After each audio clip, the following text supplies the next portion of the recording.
everyone.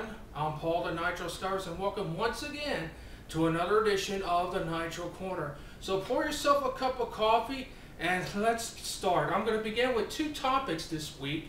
First off, let's talk about what happened on Smackdown this past Friday night. As everyone knows by now, in case you haven't heard, Vince McMahon announced that Booker T, that's right, Booker T is the brand new general manager of Smackdown. And Booker T later on in the show named former general manager Theodore Long as his senior advisor. So my question is, can Booker T and Theodore Long pack that 1-2 punch that will put Smackdown on an even keel with Raw now that AJ is the general manager? My answer is yes. Look at the experience behind us. Booker T, former 5-time World Heavyweight Champion, multiple-time Tag Team Champion, did a pretty decent job as a commentator. He knows what it takes to be successful in the business. Remember, he also ran a wrestling school, believe it or not, at one time. He was put into this business. He was bred in this business along with his brother Stevie Ray and trained by Ivan Putski. No slouch in my book. So he knows what it takes to succeed. Theodore Long, we know about his track record as general manager of Smackdown. He put it right on an even keel with Monday Night Raw and really should have won that match at WrestleMania if it wasn't for Eve Torres' interference.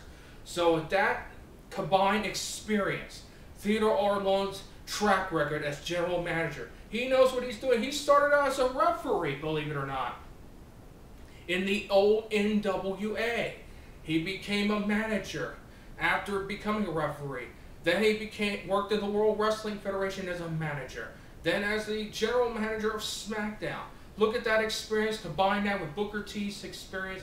That is the powerful 1-2 punch that will keep Smackdown on an even keel with Monday Night Raw and counter the wild ride that is AJ as general manager.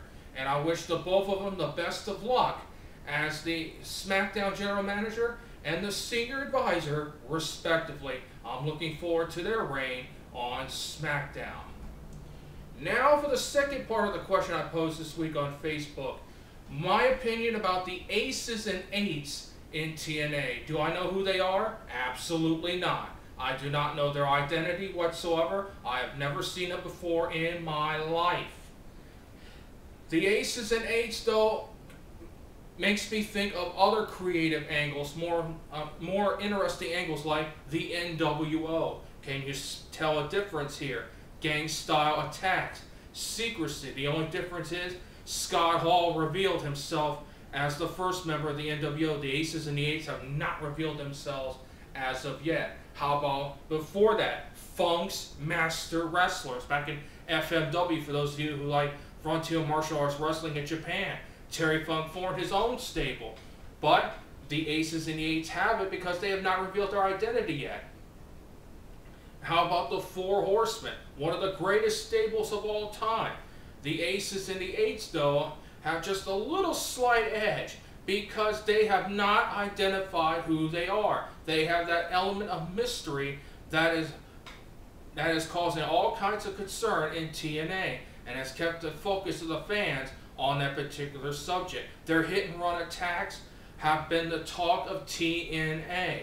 Now, and look who they were forming against. Austin Aries, Kurt Angle, Hulk Hogan, Sting. We thought it was going to be Robert Roode as well and James Storm, but Robert Roode accuses James Storm of being in the aces and the eights. I don't buy that as far as I can throw it because Robert Roode's out for Robert Roode. And who knows? Maybe Robert Roode is involved in the aces and the eights. He may have taken a hit, a purposeful hit, to hide the identity. Who knows who's behind the aces and the eights? As I said before, I do not know their personal identity as of this point, but believe me, their hit and run sneak attacks and their hidden identity are the talk of TNA. Well, that's it for this edition of the Nitro Corners. I know this is kind of short this week, but not really much happened this week except for CM Punk telling Dwayne "The Rock" Johnson to go stick it on a side note. I like that. CM Punk is targeting Dwayne "The Rock" Johnson, and now has to go to a triple threat match at SummerSlam, but that will be for another time.